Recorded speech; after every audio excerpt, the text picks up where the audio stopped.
Eu gostaria de convidar a todos para ficarmos de pé, como eu, para nós lermos uma palavra do Evangelho de Mateus, capítulo 25, versos 36 a 41.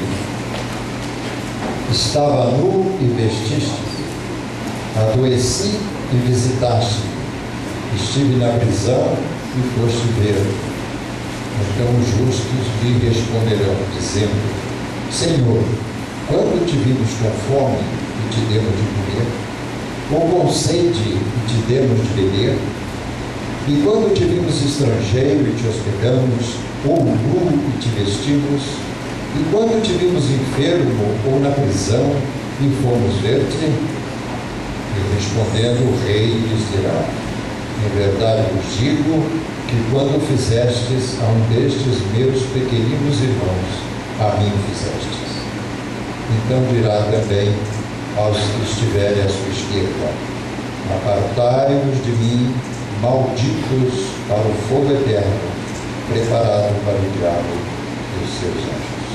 Palavra do Senhor para a nossa instrução. Amém.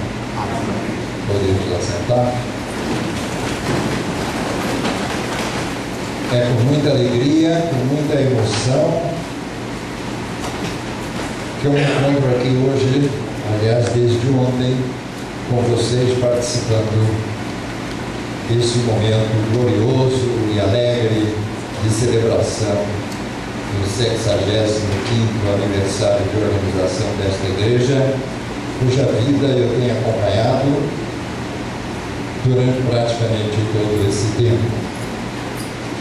Eu fui contemporâneo do seminário do reverendo Leonel Nascimento, e colega de seminário do reverendo Márcio Moreira, e antes do seminário nós fomos contemporâneos do Instituto Gamo, lá em Lavras. Isso é conversa de velho, né? Rememorações sobre rememorações. Ontem eu disse uma frase aqui que algumas pessoas começaram a rir. Eu disse que eu tenho mais passado do que futuro, o que é uma verdade para muitos de nós que estamos aqui. Então é com o coração transbordante de alegria que eu me encontro aqui hoje e gostaria de partilhar com vocês, pensando no futuro desta comunidade, porque como cristãos, e particularmente como cristãos protestantes, nós temos que pensar no futuro e não estarmos orientados para o passado. Nós temos que buscar o novo e não aquilo que já foi feito e já foi realizado. Então, nesse sentido, eu gostaria de compartilhar, pensando no futuro imediato e longínquo desta comunidade, algumas pistas para a realização da missão de Deus por nosso intermédio a partir desta comunidade de seguidores e seguidoras do Evangelho de Jesus. E gostaria então de anunciar já o tema que eu quero tratar: ser para os outros a humanidade de Jesus de Nazaré. E gostaria de começar com algumas frases impactantes de alguns pensadores que têm muito a ver com os desafios que se colocam diante de nós. É o outro, é o seu olhar que nos define e nos forma. Palavras de Umberto Eco, esse grande pensador italiano que acaba de nos deixar na semana passada. A igreja é Cristo em forma de comunidade. Uma frase de um herói do cristianismo moderno, o teólogo Dietrich Bonhoeffer, assassinado pelo nazismo no final da Segunda Guerra Mundial. Se Jesus de Nazaré foi o pobre homem da Galileia que foi torturado até a morte, então Cristo é aquele ser impossível de ser morto que veio com ele ao mundo e vive nele através de nós. Uma frase impactante de Dorothea Soren, talvez uma das teólogas mais impressivas e significativas dos últimos tempos entre nós. Num dos fragmentos de suas cartas da prisão, Dietrich Bonhoeffer afirmava com ênfase e com lúcida determinação a natureza histórica da Igreja, ao dizer que ela é um pedaço do mundo. Ou seja, que ela reflete em suas entranhas, em seus comportamentos, em sua maneira de ser, as condições próprias da vida sociocultural na qual ela se encontra inserida. Daí as contradições que marcam sua presença no interior da sociedade e que a dilaceram entre o imperativo da fidelidade à sua vocação originária e as solicitações aparentemente irresistíveis que lhes são dirigidas pela visão de mundo e compreensão da vida dominantes em nossas sociedades. Frente à nova configuração socioeconômica e cultural que nós hoje experimentamos, com um processo permanente e ininterrupto de construção de novos mitos e de novas fabulações acerca do transcorrer da vida, quando tudo é transformado em mercadorias em função do imperialismo do dinheiro, que é o signo maior do poder, que compromissos e que tarefas devem caracterizar a comunidade daqueles e daquelas sensibilizados pelo modus vivendi, pela maneira de viver inaugurado por Jesus de Nazaré? Essa pergunta significa que, no contexto de um mundo pós-cristão, a comunidade daqueles que alcançaram a graça de perceber que a autenticidade do seu testemunho só pode se dar em termos ecumênicos, isto é, no exercício de um diálogo permanente, mutuamente enriquecedor entre as diferentes tradições que se afirmam como originadas do Evangelho, está desafiada a redescobrir e a reapropriar-se daqueles valores vividos e proclamados por Jesus de Nazaré, de modo a confrontar as tendências de fragmentação e de desintegração que hoje ameaçam seriamente a sobrevivência da sociedade humana. Dito isto, gostaria de procurar assinalar algumas dimensões teológicas constitutivas da comunidade dos seguidores de Jesus, que, embora presentes em nossas formulações tradicionais teológico-doutrinárias, permaneceram congeladas em uma formulação histórica que não mais responde às novas situações que hoje vivenciamos e, por isso, perderam a sua força antissistêmica e a sua capacidade de reconstrução da esperança. A comunidade cristã, em primeiro lugar, é um espaço de compartilhamento da vida.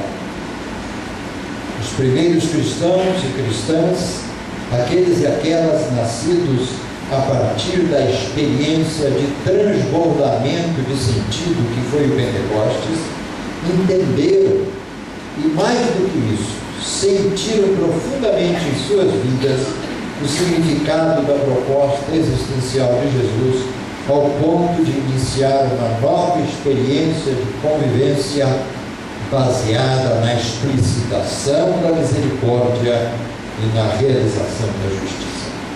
Um texto admirável sobre a compaixão, o teólogo Leonardo Boff, dentre outras coisas, nos chama a atenção para o significado da misericórdia no contexto da tradição judaico-cristã. Segundo este autor, a palavra misericórdia corresponde à palavra hebraica rachamim, que significa ter entranhas e com elas sentir a realidade do outro, especialmente de quem sofre. Significa, portanto, consentir, sentir com, mais do que entender e mostrar capacidade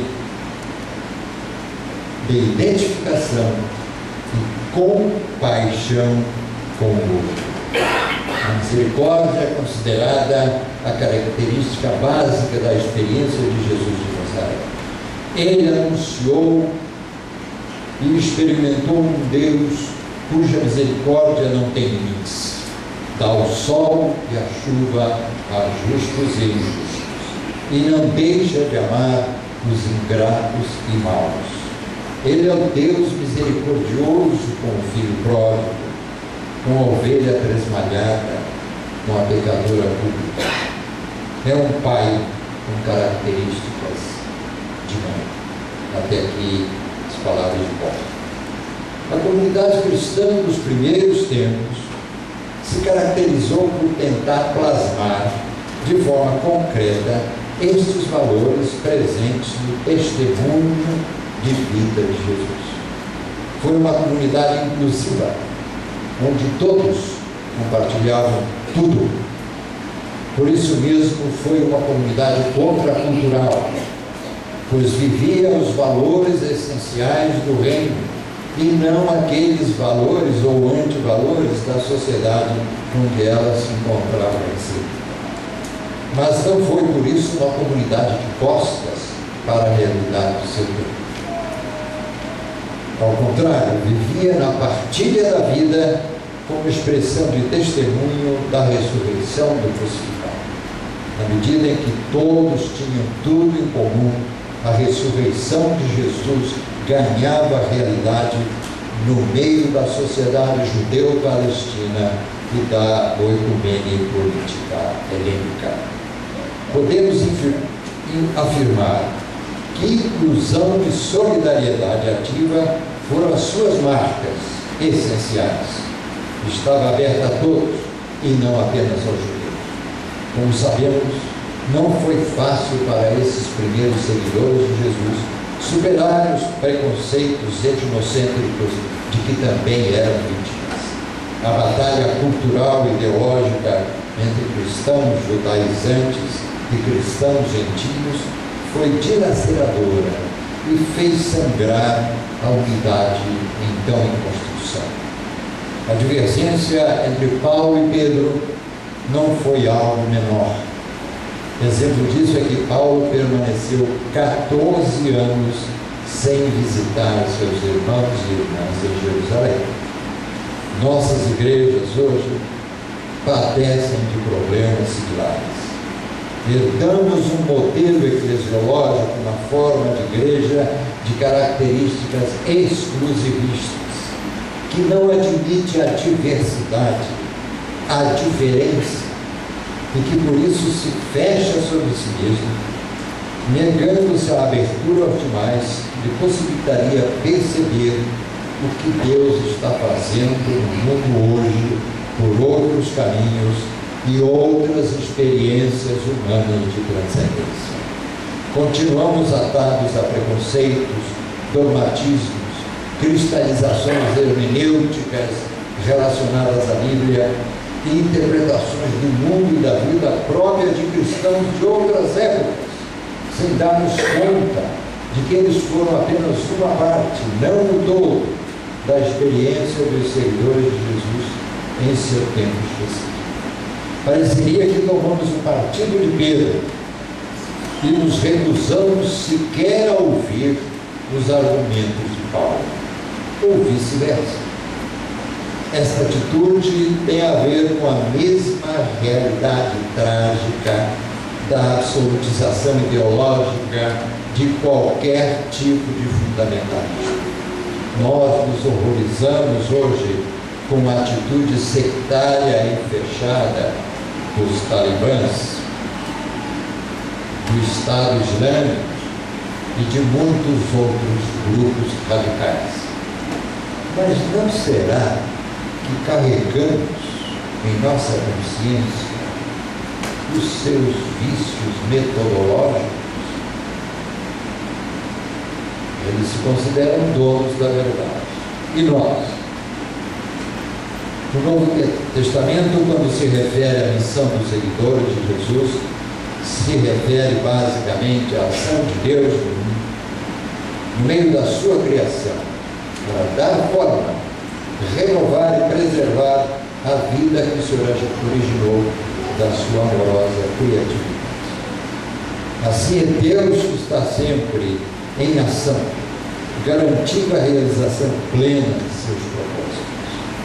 Os textos do Novo Testamento nos chamam a atenção para a missão de Deus no mundo e se torna então no espaço privilegiado da sua presença. Ou para dizer como o reformador Calvin, o mundo é o teatro da glória de Deus. O testemunho da comunidade cristã é um dos instrumentos desta ação divina, o que significa dizer que o exercício da solidariedade entre aqueles e aquelas que atenderam ao apelo de Jesus de Nazaré tem que ser a marca de sua inserção na ação misericordiosa de Deus que restaura e preserva a vida. A comunidade cristã é uma comunidade recriadora do sentido integral da vida. Esse é o segundo elemento que quero destacar. Há algumas décadas já que os ventos da religiosidade tomaram conta do mundo. As religiões antigas, incluindo aqui o cristianismo, revestiram-se de novas vitalidades, ao mesmo tempo que novas formulações religiosas vão surgindo por toda parte. A semelhança de outros períodos históricos experimentados pela humanidade, assistimos a uma busca frenética por estruturas de sentido que têm significado a experiência de vida das pessoas. Por religiosidade não entendemos apenas aquilo que está referido às práticas institucionais, religiosas ou eclesiásticas, mas também a atitudes e cosmovisões que carregam em si um núcleo estruturador de sentido e práticas de caráter religioso, ainda que sejam negados como tais. Pois, como afirmou o grande pensador judeu Ernst Bloch, toda a esperança traz em si um germe de religião, mas nem toda religião é germinadora de esperança.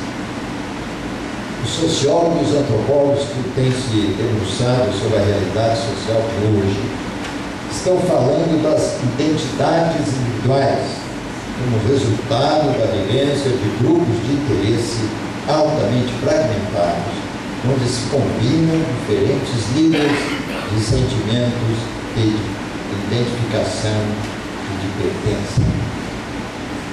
Sentindo a frustração experimentada nas últimas décadas com as promessas de progresso e de desenvolvimento de novas estruturas socioeconômicas capazes de tornar possível a realização dos desejos humanos de bem-estar e de felicidade, mais os desajustamentos e rupturas da coesão social provocadas pelas oscilações dos jogos de interesse que constituem o mercado, tem provocado no homo urbanus, o cidadão da cidade, que é a grande maioria da população hoje, uma profunda busca de sentido e de comunidade, capaz de oferecer segurança psíquica e razões para viver. Se até meados do século XX nós experimentamos um trepidante, contínuo processo de desencantamento do mundo, com as manifestações religiosas perdendo progressivamente espaço e capacidade de sedução para os humanos, estavam então deslumbrados com as grandes realizações técnico-científicas e assim cada vez menos religiosos e mais secularizados. Agora parece que nós estamos vivendo num período onde o contrário acontece. No que se refere As nossas comunidades eclesiásticas contemporâneas, importa assinalar que, na medida em que vão homogeneizando determinadas expressões rituais, mais ligadas aos estímulos derivados das virtudes do consumo, que as práticas litúrgicas históricas, responsáveis pela definição de suas identidades eclesiológicas, corre o sério risco de passar a fazer parte dessa dinâmica ditada pelo mercado. Tais práticas mostram-se profundamente influenciadas pelos modelos midiáticos e, ao serem sacralizadas no espaço eclesiástico, ao mesmo tempo que legitimam os padrões de convivência baseados no consumismo, pervertem a dimensão criativa, integradora e libertadora da coinonia cristã, da comunhão preconizada pela proposta de Jesus.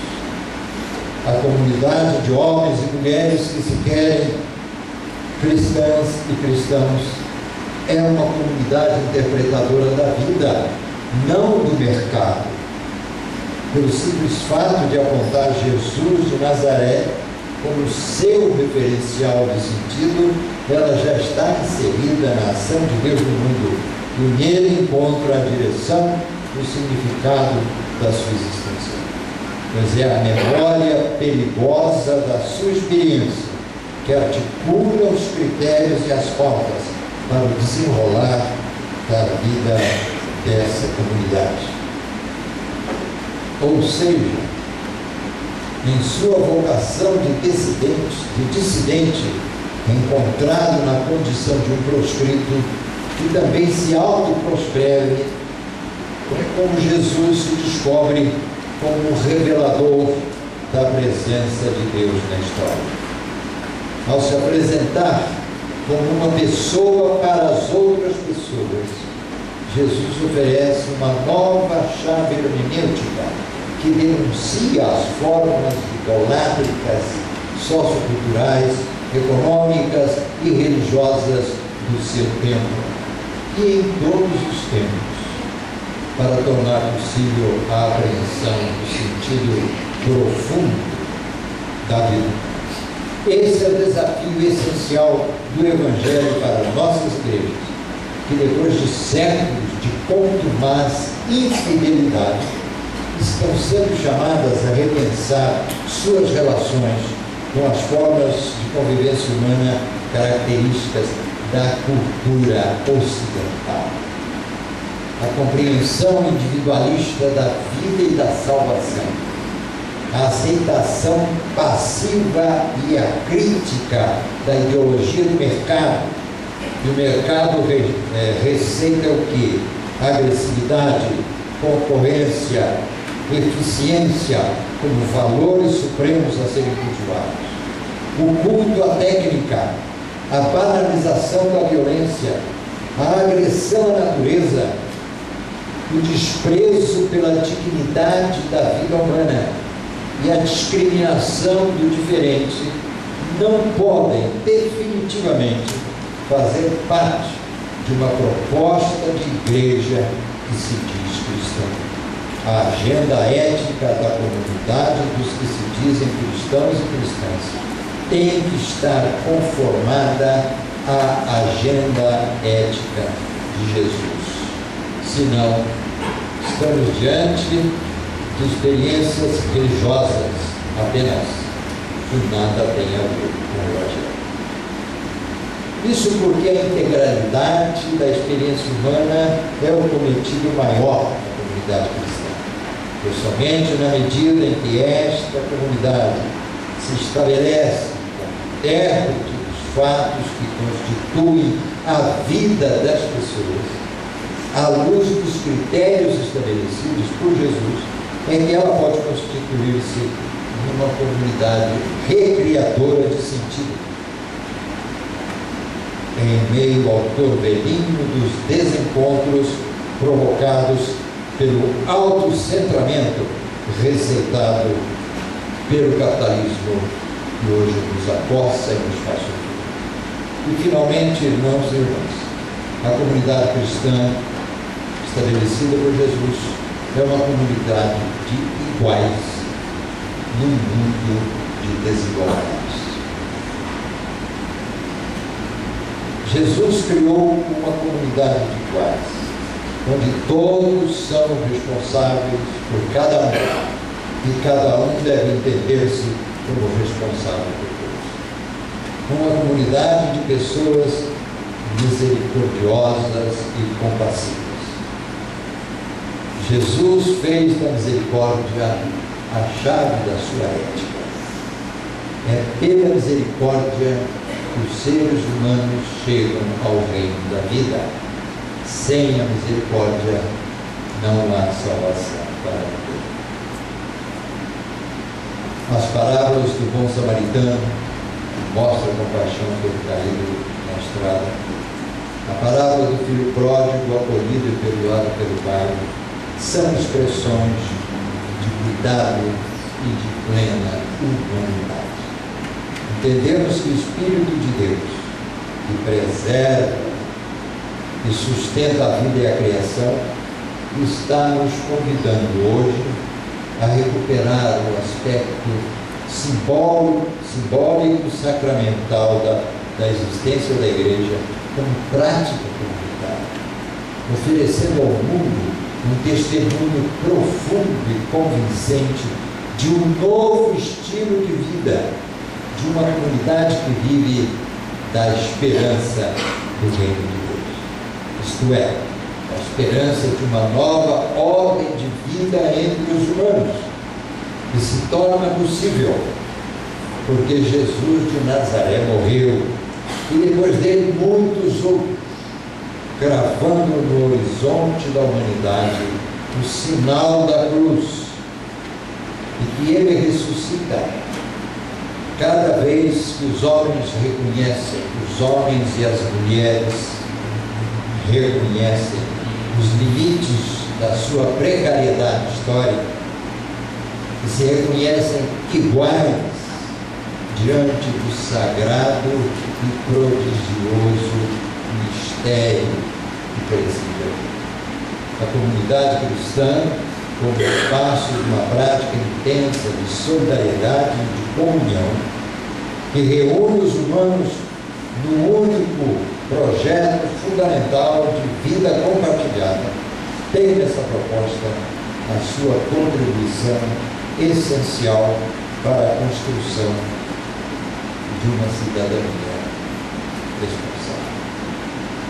Nos próximos anos, que sejam muitos, desta comunidade aqui em Barra Branca, em Belo Horizonte, no Brasil, na América Latina, no mundo, seja uma expressão da ação de Deus no mundo, vivendo a solidariedade, a comunhão intensa e a coragem de sempre caminhar para frente e aceitar os desafios novos que lhes são colocados. Eu gostaria de terminar minha palavra com um poema de uma grande poeta brasileira pouco conhecida, entendeu? Rosiana Murray, e ela escreve sobre solidariedade. Estender a mão para o outro, como se fosse apanhar uma estrela, um lírio, ou o perfume inteiro de um bosque. Estender a mão para o outro, o gesto mais puro e antigo, assim como mergulhar um cântaro num poço de águas profundas, conhecidas e desconhecidas. Tocar com as mãos o mistério do outro, para entender o próprio mistério. Alcançar o outro no que ele tem de diverso e de espelho, e no seu rosto enxergar o próprio rosto e a palavra da humanidade. Jesus está vindo.